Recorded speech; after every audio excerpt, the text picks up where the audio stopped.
Hello, everyone. Welcome to Chapter 3.2, Score Stories of Raging Mouth, the Mike North story. Mike is going to share a number of great stories from his time over at the Score Sports Radio in Chicago. And then we've added a 3.3 just simply because there's so many wonderful stories. We couldn't fit them all into just one single hour. Let me bring Mike in now. Aldo, it's always a great time to see you, amigo. And I tell you what, I'm having a good hair day. It looks like you're looking chipper, ready to go. And we got some, hopefully, some riveting and some good stories of a career that started in 1992 and had a lot of good blessings with it. So ready to roll. Absolutely. I want to start by asking you this question, Mike. Mm-hmm. Your impact at the Score Sports Radio is known throughout the radio industry. But there are some people. Last night I was a guest on a show and I was telling them about this project, and there was a guy in his mid-20s. He goes, "Oh, really? Mike North did that? Mike North did that? Well, when's the show coming out?" and so forth. He wanted some more details, which we'll cover here. So That's my first question. Tell the younger audiences, people who may not be totally familiar with those incredible years at the Score Sports Radio, the impact of the Score and your impact on Chicago audiences, Chicago sports audiences throughout the nation. Well, I find that, not too long ago, a pretty good talent, Danny Parkins, interviewed me. Can't believe some of the things you guys got away with back in the day, frankly. Danny does, I think, a pretty decent job at the Score. And he was not familiar with the history. And in a way, I felt bad for him. But then after I got off, he said, "Well, I didn't know that's what happened." And I felt bad because basically he hadn't been told by other people. I'm the great secret. I'm the one that basically is the reason for everybody at the Score now and everybody at the Score in the past had employment, good fortune, great blessings. And I feel good about it every day. But I'm the sort of, like, in my opinion, by the new management strategy or whatever way they're going now, the people over there almost treat me like a statue. I mean, if you're going to get on Columbus for not discovering on America and knocking his statue down and George Washington's statue down, that's fine. And if you want to knock my statue down, my imaginary statue down, that's fine. Mm-hmm. But all I know is that if I don't sell Danny Lee when he came in my hot dog stand on the concept of sports radio, and he had already put in for WJZZ, it took me 20 minutes to get him to change his mind and to look at sports radio, which at the time had about 20 stations, none in Chicago. And he went home, and I told him, check he went home and got the Tribune, got the Sun-Times, the Bulldog edition on Sundays, saw where all the interest was in sports, and that Monday he changed his mind, and I changed it for him. So I'm hugely responsible, and I have to say that, because if I don't say it, my dad told me, "Look, kid, if you don't toot your own horn, nobody's going to toot it for you." And I have to let people know, including people that work at the Score now and people that work at AM 1000, which became a sports station originally, WMVP. because of the great job we did at WSCR. We planted the seed. I came up with the concept. Danny Lee was the money man that put it together, and everybody lived happily ever after. One of the most poignant moments in this series is the end of chapter 2, when you describe your time talking to SCORE executives and convincing them to turn the music station into an all sports station, something that Chicago had never had at that point. One of the more poignant moments is when you said, I changed a lot of people's lives that day. Tell me a little bit more about that, please. Well, I mean, if I don't come up with that concept, maybe Dan McNeil's still at the Loop, okay, with Chet Kopic back in the day. Maybe nothing comes of it. The hosts, they were all better up. It was a great opportunity. Okay. The salespeople who worked at WXRT already then sold again. So then their money became better. All I'm going to say is it's a station that has endured for 32 years. And we were given 6 months back in 1992. And when you find out that later on, and you know what, I mean, I'm so removed from all the garbage and all the nonsense that happened back in the day. But I think one of the big concerns that I knew, because I did a 3-hour interview with Dan Lee. Danny, we didn't tape it. He didn't want it really taped. He says, I won't deny it. Okay. But what happened is Danny passed on. Okay. But I'd hook myself up to a lie detector test on the stuff that he told me. He said the major worry by the other talent was me and Jiggets. And agents were trying to get more money, get more security for the other people, because you were going to put some unknown hot dog guy in with a guy that did TV, had never done radio. So they used us in a way which was clever, as a way of maybe getting more money. If they did, I don't know. But we were considered, because we were given middays, hit and run. I mean, my good friend Chet Kopic, who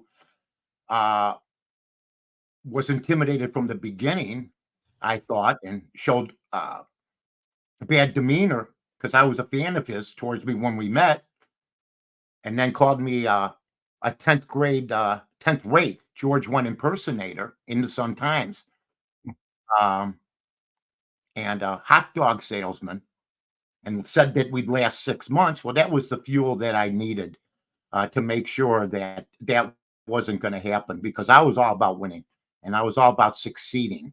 But we only had 3 shows.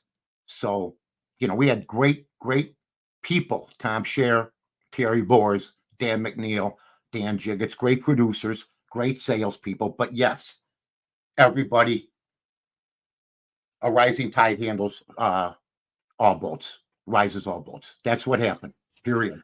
Well, and I got to tell you, I think you're being a little modest there, but I understand. As far as I basically said, if it wasn't for me, they basically wouldn't have had the lives they have. I don't know if that's modest or not. I'm just trying to be as truthful as I can. But you're right. I don't want to be boastful about it, because everybody then put in the work that helped succeed it. It just wasn't me and Dan. But they were worried the most about me and Dan, because I wasn't a journalist, or I had no background. Yeah, and just for a little context, for those who don't know or don't remember, Chet Kopic was, fair to say, Mike, that he was kind of the reigning sports radio guy in Chicago prior to the SCORE, right? Oh, yeah. He had a 2 or 3 hour show on the Loop Radio, and it was a very successful show. Yes, and then the SCORE came in and started chipping away, and before you knew it, the SCORE was incredible. Well, you know what? I'll say this, Eldon. I don't mean to interrupt, but I listened to Chet and Dan McNeil when I mopped my floor at the end of the night at the hot dog stand. We used to close at 7 o'clock, and then I'd be mopping, and I'd hear Danny, and in fact, I called their show a couple times, and they had a thing called the Friday Night Fights, and you'd see how long you could last with Chet on a particular subject. And I came on from the hot dog stand. BB's eyes are rolling. Would you hurry up? We got to go home, after working all day. And I lasted 4 rounds and then got knocked out. Okay.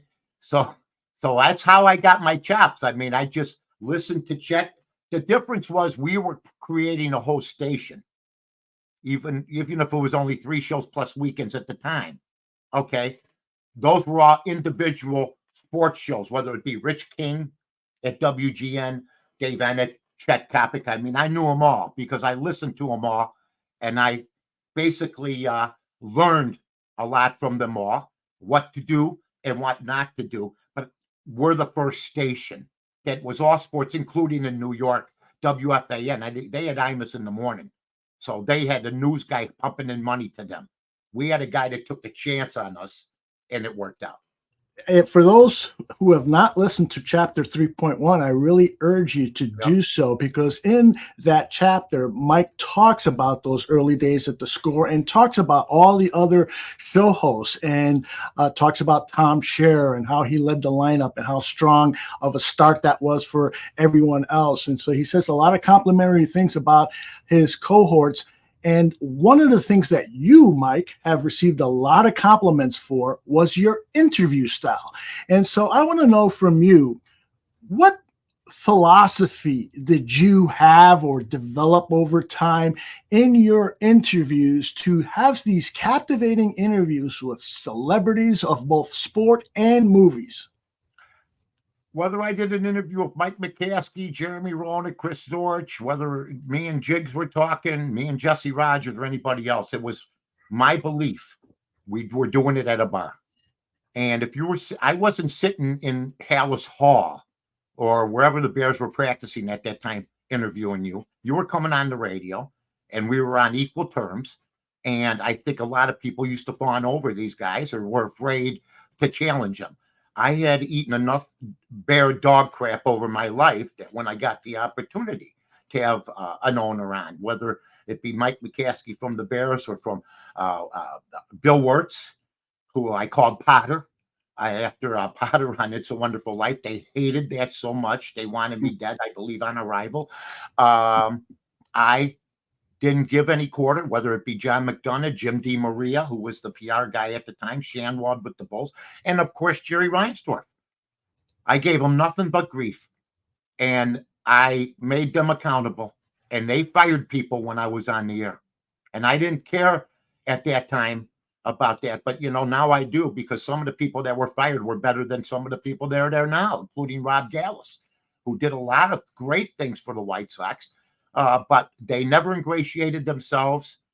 They were people that held grudges. They still do. And I just felt that, this was my opportunity to ask the questions that I always asked. And I knew I was going in the right direction when a guy who I respect, although he's blocked me on X, Steve Stone, who I made a lot of money for, by the way, also, have a tougher skin. I basically went at him. I went at these guys like, how could you do this? How could you do that? Who's giving you your advice? And they weren't used to that.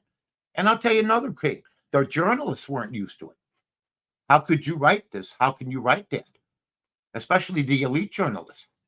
I mean, that had learned, whether they went to Northwestern or whether they went to Ball State or whether they went to Northern, that you've been criticizing people for years. How do you like this? Now you got a talk show host going, giving Rick Tellender a verbal beating on the air, or a Mariotti. I mean, that's when radio was fun. Okay, that's when there was no filters. That's when people could say what they wanted to say within reason. So that was good times back then, and nothing was scripted. Nothing was scripted at all. So just great times. I remember telling Danny McNeil, Aldo, I said, we worked on a Saturday together. I go, buddy, you better enjoy this while you can, because it's going to go fast. And it did. It went fast, but man, some good times too.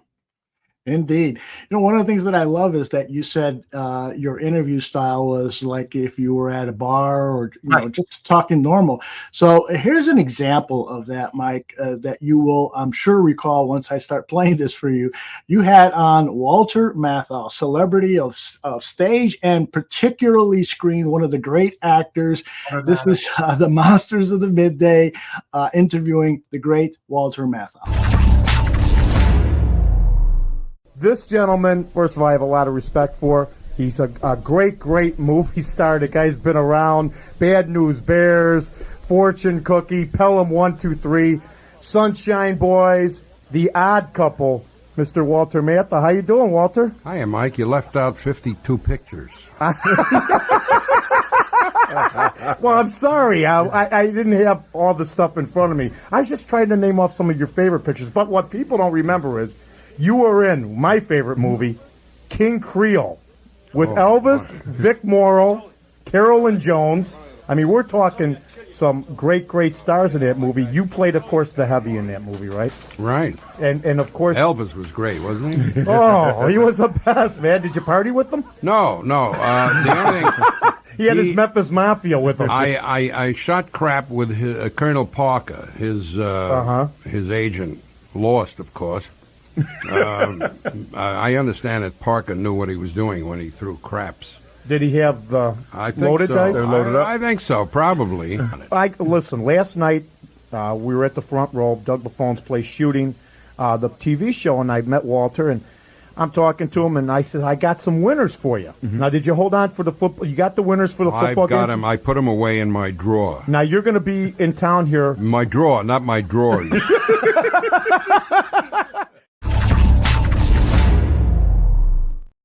Just incredible, Mike.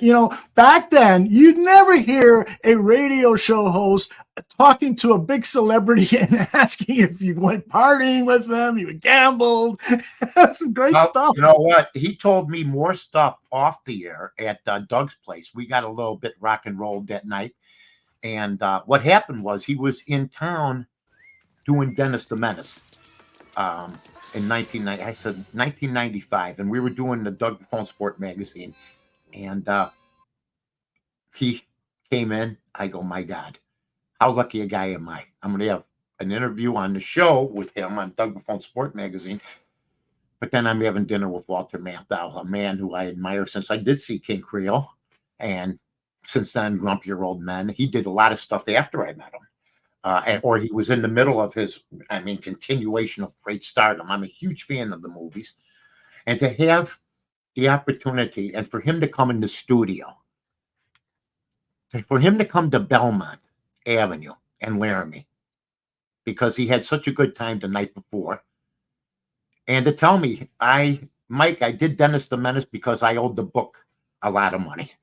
I didn't really want to do it. Any movies you see me do now, I'm doing because I owe the bookmakers money. Wow. And that kind of honesty, that he was just a regular guy like us, that he was into the bookmaker, that he enjoyed fast food, and that he was completely gone from being Walter Matthau at the Academy Awards when he was sitting with me and Dan in between us in this little studio. And he couldn't have been more comfortable. And then you read more about the guy, and you see and you hear his son talk about him, who looks just like him, by the way. And I wish all my interviews were kept. A lot of them, I guess, when we made the move, were gone. But that's one that BB found. I think we got more, but I'm very happy to hear that once again. That's the first time I've heard in a long time. I'll tell you, one of your gifts, Mike, is that you are so relatable to just about anybody. Anybody is going to share stories with you because you're the guy at the bar, and you have described yourself as the guy you're the Chicago fan who got an opportunity to go behind the mic. Talk to us about that. I think I in a lot of ways, to be able to grow up as a child, and I'm still a child in a lot of ways, although I quit drinking 17 years ago, I'm 10 times the person I was, 10 times the broadcaster I was. But to actually know Gale Sayers and shake hands with him when you're in first year high, and then to work with him on the Hooters show for 3-4 years after the other man, Walter Payton, who I watched in the stands, gained 0 yards in his first game on 8 carries. And my buddy John O'Malley says to me at the time, "This is our first round pick." I go, "Did you see the way he charged through with the line? He didn't get anything that day, but you knew." And then to work with him and to interview him millions of times, to hold a golf outing with him, to get to meet legends of the game. It's been a blessed life. And you know what? Could everything have gone perfect? For the most part? Yeah. For the most part, it could have, but never does. But I'll tell you what, for the interviews I did, I think I got the most bang for my buck for the opportunities I got. I really did. I think I was prepared. I was ready to go. And I was familiar with them because I saw them play. I think the one disappointment I've had, if it's any, from any of the radio stations, from people I know all over the dial, I didn't get one call to talk about Dick Butkus. And I was friends with him. And I saw every game he played. And I did a 2-part show with him.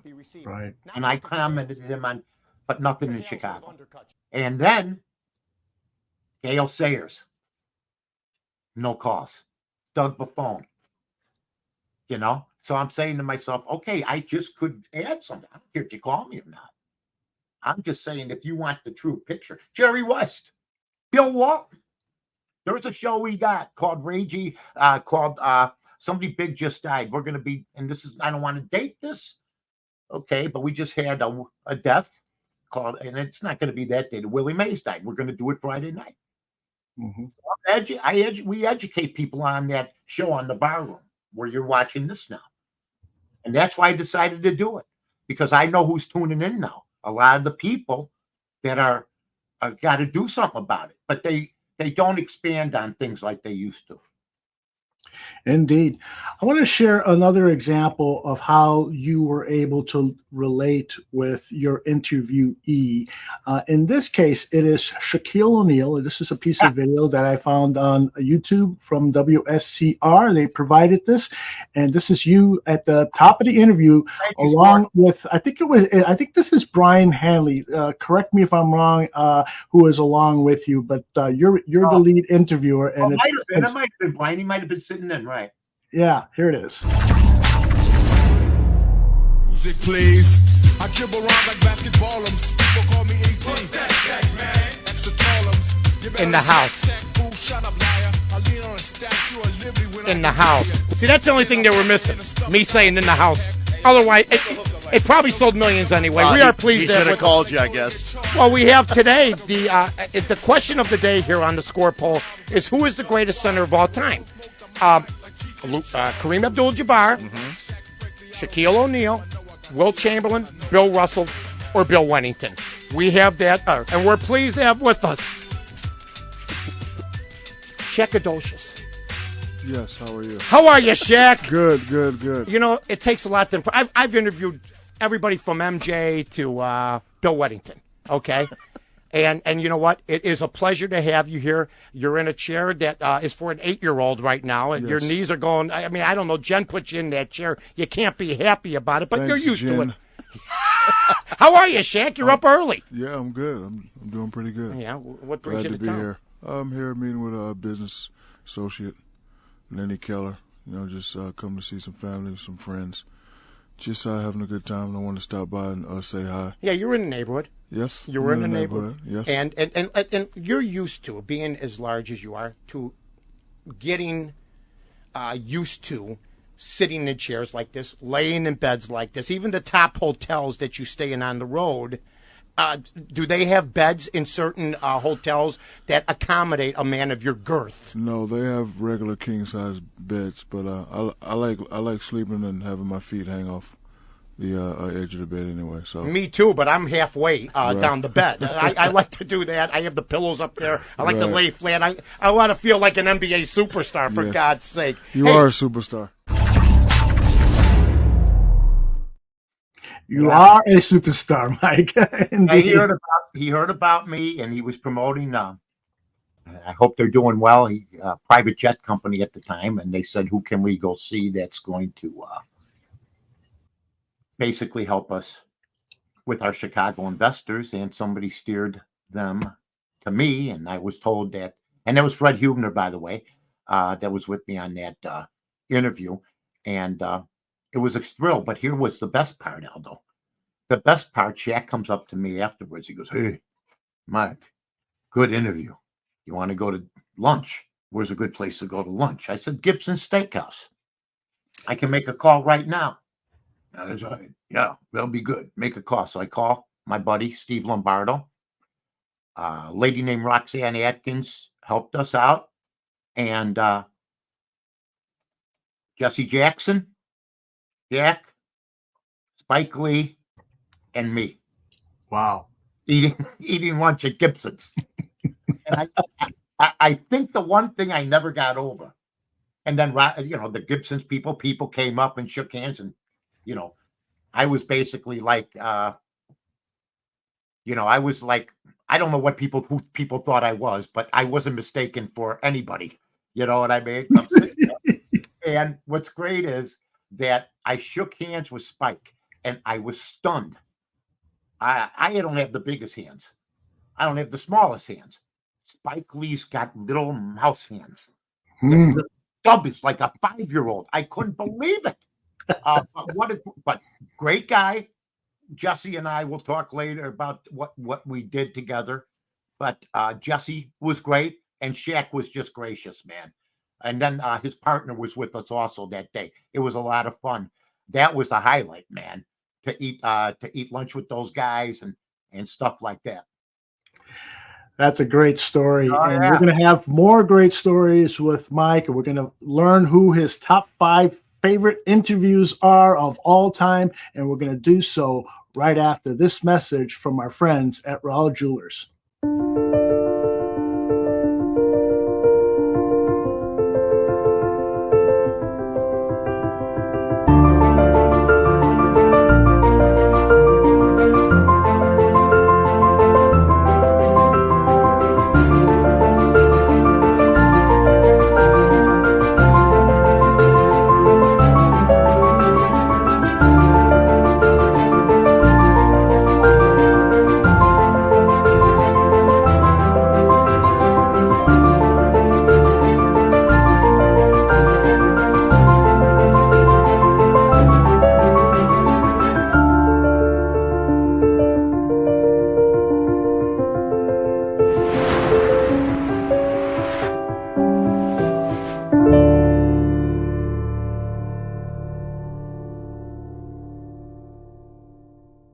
Mike, before we continue, tell us a little bit about our friends over at Rahl Jewelers. I know they're not only sponsoring this show, but you're also a customer over there, aren't you?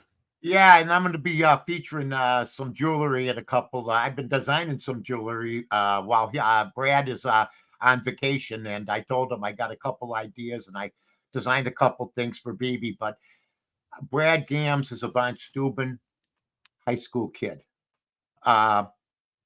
I went to Sun High School. And Aldo, you went to, if I'm not Clemente High School, which was the old Thule High School back in the day.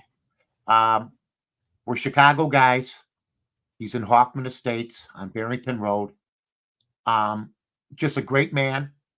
Has been a fan and a listener and a friend now of mine, who I appreciate him and Ryan and all the people that work there. I'm reading up. I'm not in Frank Vincent mode yet, where I say let's talk turkey here. But now we can speak English. Okay, I'm not. But we do talk about the jewelry scene in casino. That's great. I got some monitor, but he's a great guy. Go in and see him, and pretty soon I got some plans for some jewelry over there that we'll be talking about. That's awesome. And there's, no better endorsement for any company, any sales outlet, what have you, than from the customers themselves. And so we go in there. Yeah. I go in there to see Brad just to see him sometimes. Yeah. They're so friendly over there. Oh my goodness. Friendly. Yeah. And You got, 6, 7 people working there. They're always very nice, and it's a class place, folks. Easy to find. Yes, indeed. Over in Hoffman Estates. All right, let's get back to our interview, Score Stories with Mike North. I asked Mike to put together his top 5 favorite interviews.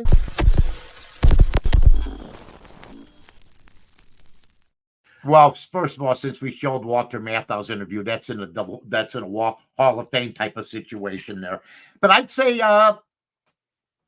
the Isaiah Thomas interview I did and what transpired then, we hadn't talked, and you got to remember the Bulls were the first franchise in this town to own this whole city, the whole city.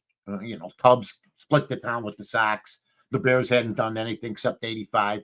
So the Bulls, and this was still fresh. Isaiah Thomas comes on with me and Dan Jiggets, and the next thing you know, we're having a fight because I said he was disrespectful for the Bulls. He stuck around with the Celtics. He goes, "How can you say that to me?" We ended up having a fight. If we would have had social media back then, I don't know if I would have lasted 16 years at the Score, but I do know that this thing would have gone and trended big because it was contentious. I was almost like the Bulls lawyer, and I was told him he was ungrateful. He wasn't classy. He wasn't a good sport, and he took offense to that. So, that was my top, I guess, my 5th best interview of all time because it was a Chicago guy from St. Joe's. And I got to tell you, Mike, I remember hearing that interview, and I tried to call in, but the lines were so busy I couldn't get through. I wanted to give you a great big hug because you just said that you were like a lawyer for the Chicago Bulls. You were a lawyer and an advocate for Chicago Bulls fans. We wanted that respect back from him. We finally dethroned them after they beat us soundly in the previous playoffs. And for him, a Chicagoan, to walk off the court and not pay any respects to the team that beat him really irritated us fans. And so thank you for doing that. Yeah, I really felt responsible to say something to him because I used to get so mad at interviewers, I won't name anyone specifically, that would blast somebody, and then the guy would come on the air and be nice to him. Okay? I just could not be a hypocrite. I just had to be honest. And when he came on, after we had been discussing for a long time what he had done, that basically, hey, guess what? When I get him on, I can't say, "Hey, Isaiah, tell us about St. Joe's. Hey, Isaiah, tell us about what it was to play for, a coach like Gene Pignator. What was it like to grow up on Austin Avenue?" No. Why did you walk off in your hometown on the Chicago Bulls and you didn't play good? You weren't a good sport. Yeah, excellent. Really glad that you included that in your top 5. Let's head over to number 4. I just think for the sheer impact, the Shaq interview we just showed. He was at a peak form at that time. He's look at what he's turned into. He was always media savvy, but he only did our show. And to score an NBA all-time great superstar, and many people will say your best interviews were combative, and it's a shame because I did over 19,000 interviews in my career. 19,000. And what do people remember?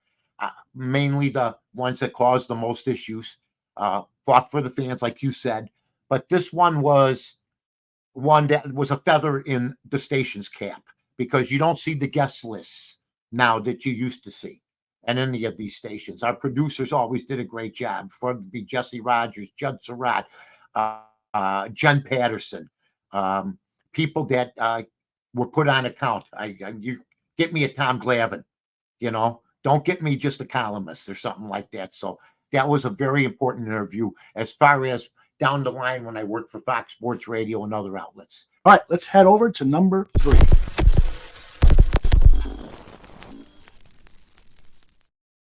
Jim Brown. Wow. Jim Brown came on the air,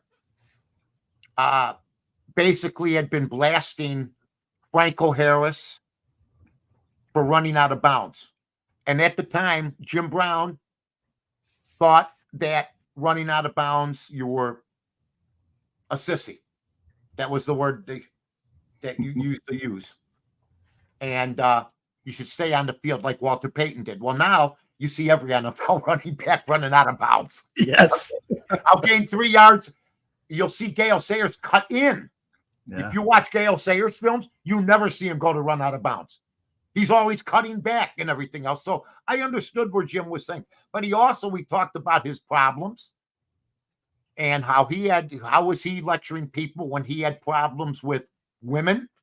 One he threw off a balcony. I mean, I asked him this stuff. Yeah.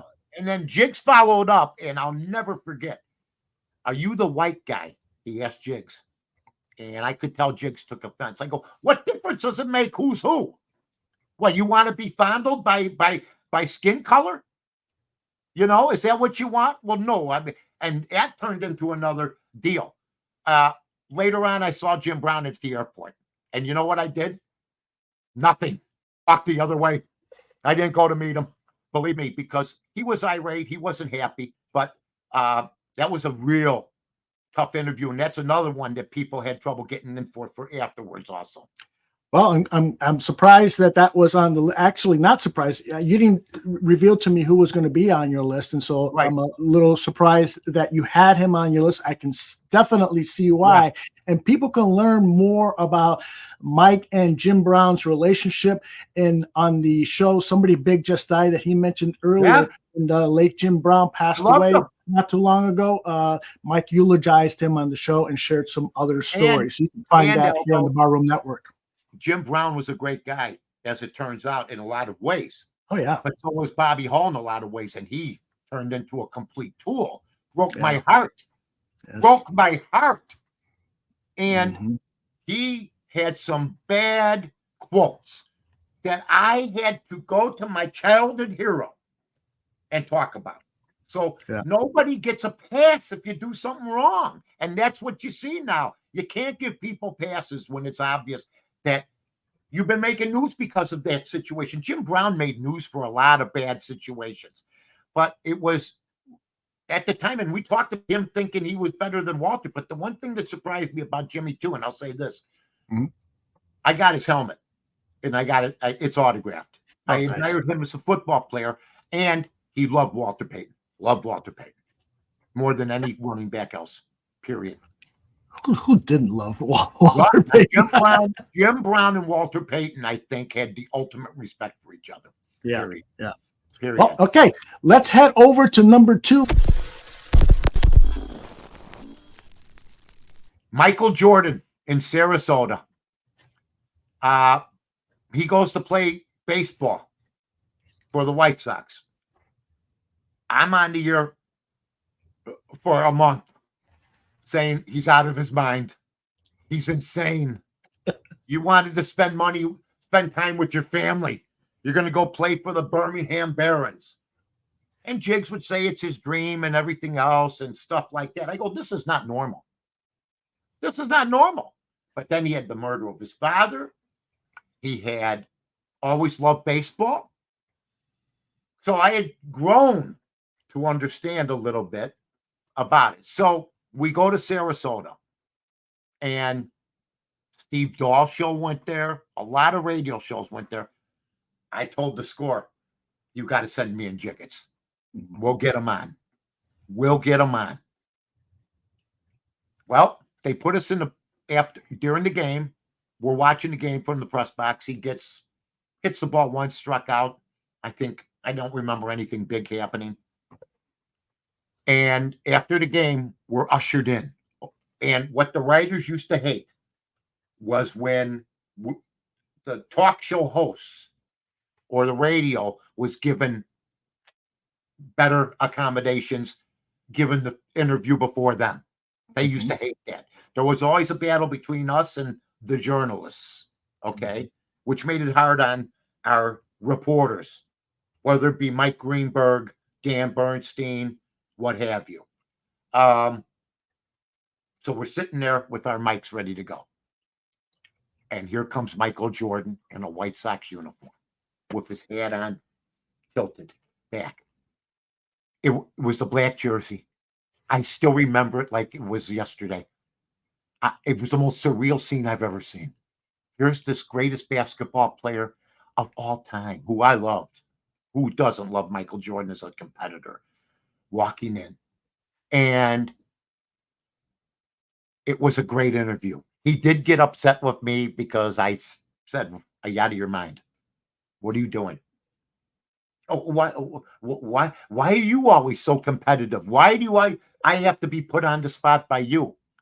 So he was telling me I was competitive in my interview style, which was a compliment to me. Yeah. It was a compliment to me. And Jiggs and I did a great job. And Jiggs was so great at being that buffer, that voice of reason. He was blocking for you. That's what he was doing. Absolutely. And there were times like I went to Jiggs' defense, like with the Jim Brown interview. What kind of questions they have to ask my black partner? Okay. You knew who was black. Okay. And I saw Jiggs. He was hurt. Okay.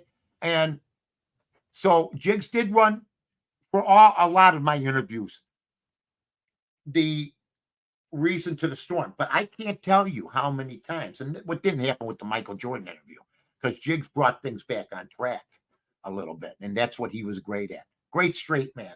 One of the best straight men who ever lived, because I got to feed off him. Yeah. And he'd go along, and he had the greatest sense of humor. Jiggs, great belly laugh. And he sort of saved that interview a little bit from going awry, because I was there as an admirer, but I always felt when I was with somebody, you got to ask them. Absolutely. What are you doing? And what's wrong with you? You know? And he took sort of offense to that because there was other things going on in his mind too that caused him. And I understood that.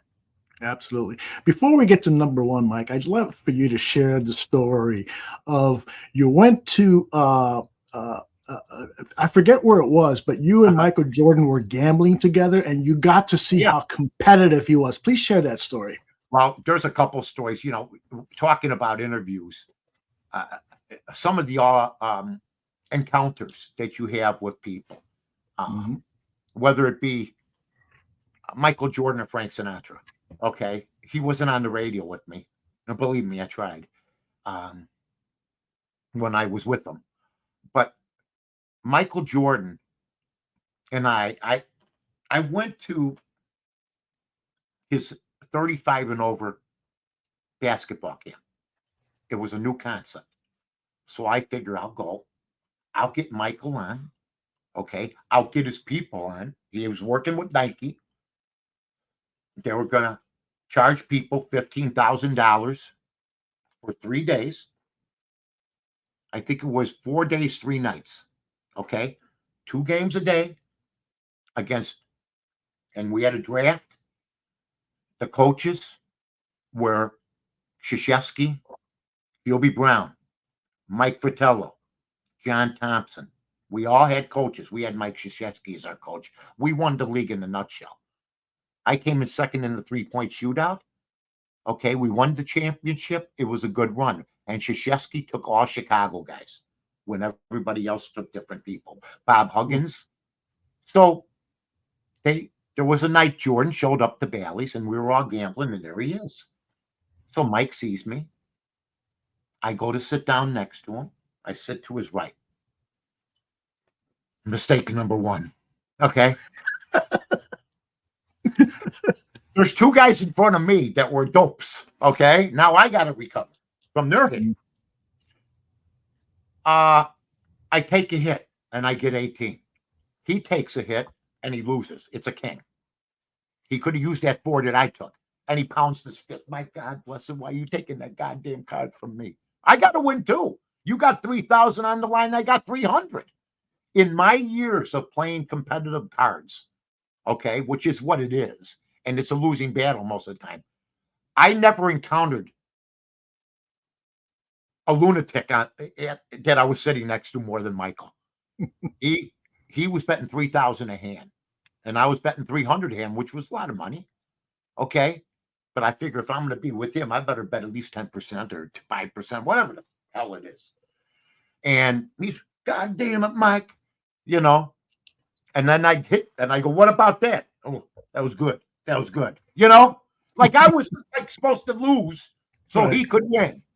And that wasn't the way the game plan was. So that's one of the stories I had. It was great. And they had everything roped off. And, you know, we were sitting with other campers and stuff like that. And it was just a wonderful experience. It's something that you'll never see again.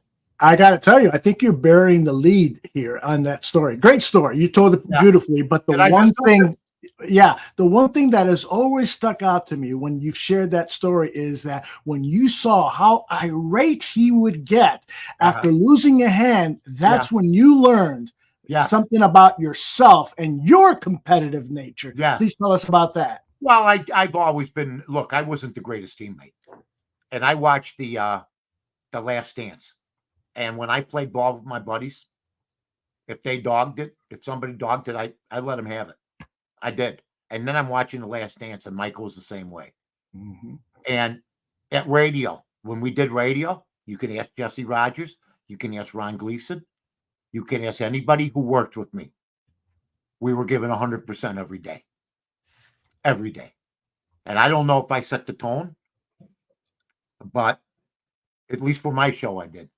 And I think the other shows knew that they had to come ready because I was going to give everything I had. The funny part was when I was drinking, I'd take notes, okay? And I'd scribble down stuff at 6 o'clock because I'd start drinking at 4 in the afternoon.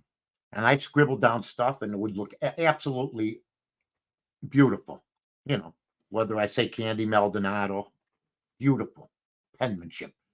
By 11 o'clock, it was another language. You know, just scribbling on the napkin. But I would eventually the next day try to think, what was I watching at 11 o'clock at Basta Pasta when I was blind, drunk? What was I watching? And then I'd remember. So I worked around the clock. The best thing that ever happened for me being the drinker that I was, drinking 3 nights a week was graphics because most of the TVs weren't on. Yeah. You'd be listening to music and stuff like that.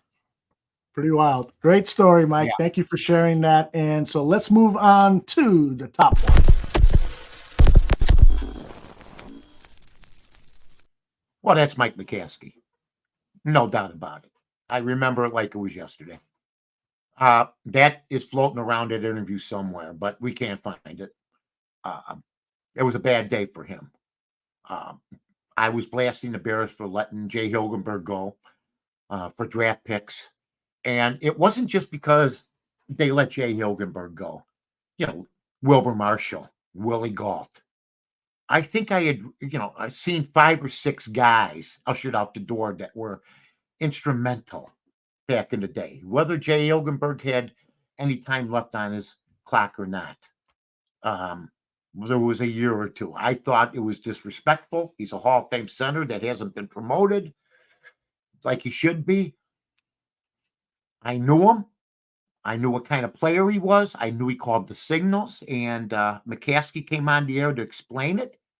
And he basically tried to disavow my football knowledge, telling me I was silly and everything else. And I said, silly? I know more about football when I'm in a coma than you know when you're awake.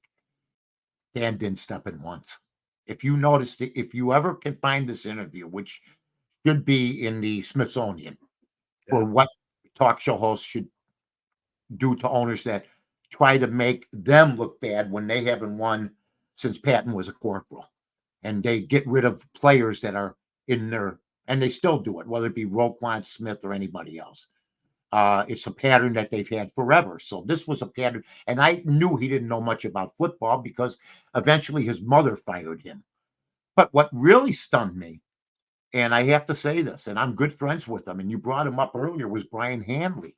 He was sitting in for, and I'll never forget this. And Brian, I think, won't forget it, because I called Mike McCaskey when he came on, Mr. McCaskey. Well, we're here with the Bear, Mr. Mike McCaskey. Mr. McCaskey, I'd like to ask you this. Mr. McCaskey, I'd like to ask you that. Well, he's the owner of the Bears. I'm going to give him the due respect when he comes into my home.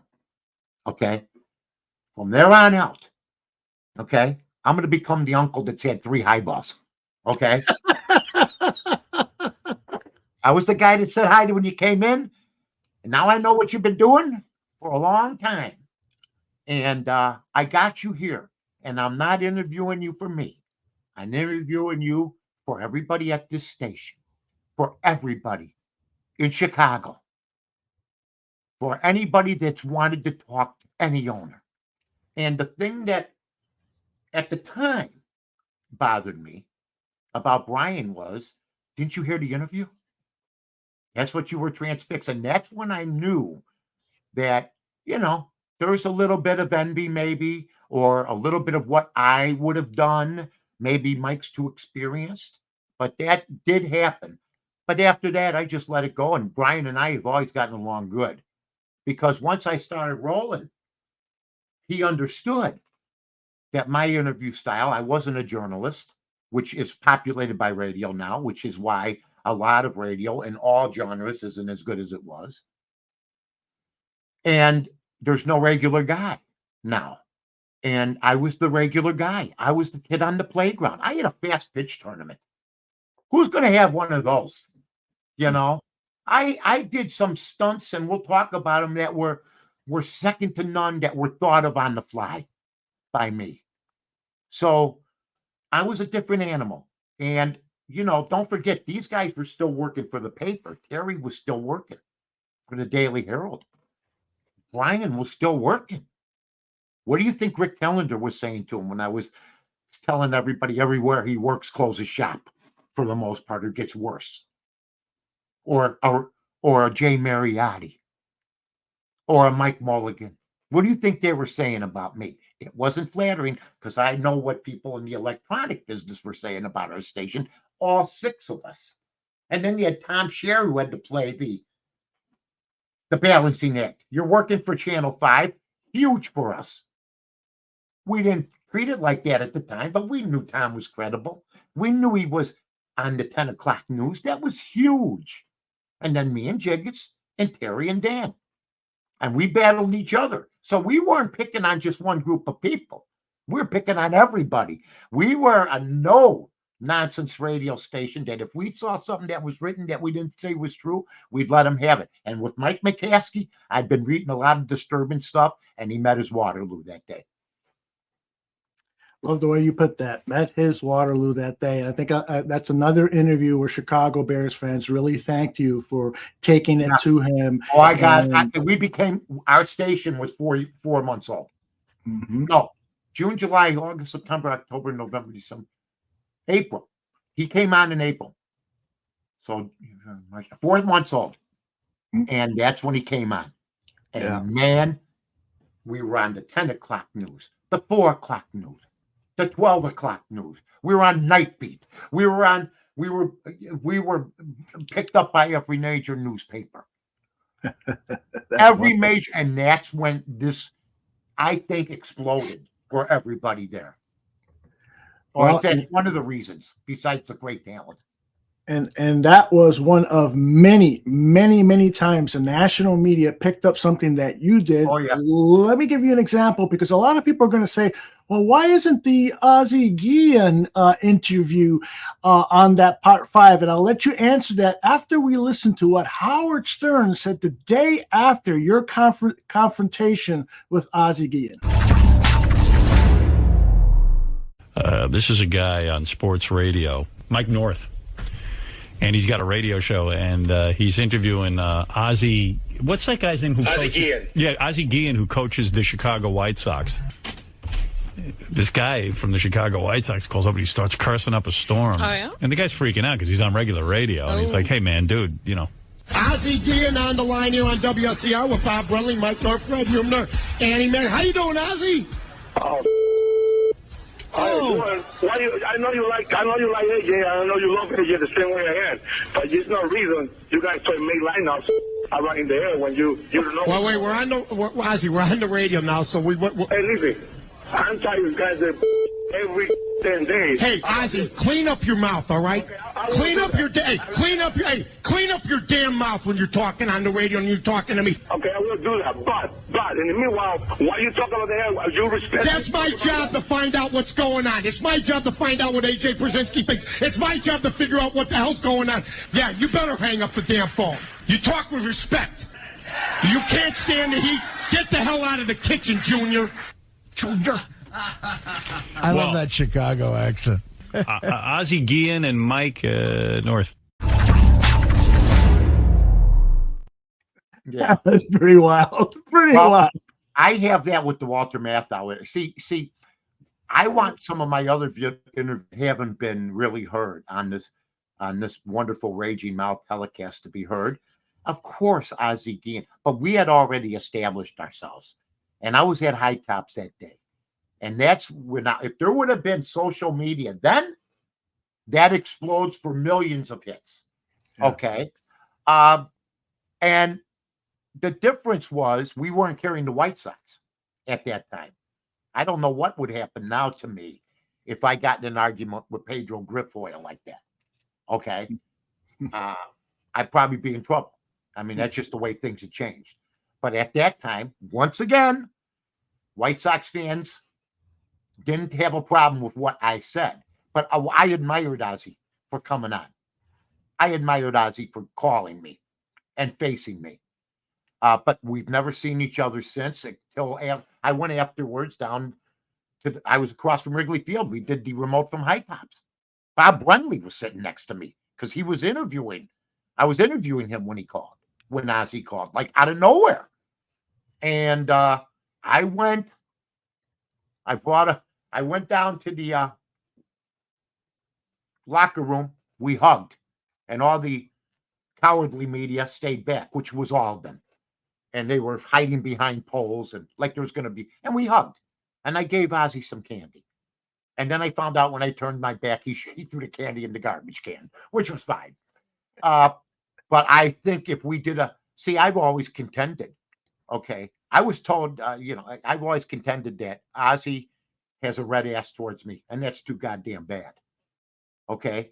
You almost risked my license and my livelihood. So screw you if you feel that way. But it's sort of funny. We've never done anything together. And I told Jerry Reinsdorf, and I've said it many times, if you want to break the all-time ratings record, let me and Ozzie do a Sox game on TV instead of the dog crap we're hearing now. Period. End of story. We'll break records, but they don't want to hear it because they don't want the truth. And that's just the way it is. And I could give you a couple more interviews that were contentious. I had a Jesse Jackson interview because of one of the promotions I did that was contentious. Okay. I got so many interviews. And now, to be honest with you, I take the Ozzie interview for granted, Aldo. Too so granted that I listed other things that were more important. But that was a great day too. And when Howard Stern's commenting on it, before Howard Stern turned into the lily that he's become. Yes, that's right, Howard. My name is Mike North. I've never changed my stripes. You enjoy yourself. But to be on his show at that time, and I watched Howard on E! Yeah, and I won 2 Emmys. What do you want, Howard? To be on Howard's show was an honor with Robin and all them commenting. Yeah. Okay, that's it for Chapter 3.2, Score Stories of Raging Mouth, the Mike North story, brought to you by Rahl Jewelers. Make sure you don't miss Chapter 3.3, where Mike will share more stories and some of the controversial things that happened while he was at the Score, besides some of the ones that he's already mentioned, and that will be available very soon. So, for Rahl Jewelers, Mike North, I'm Aldo Gandia. See you soon.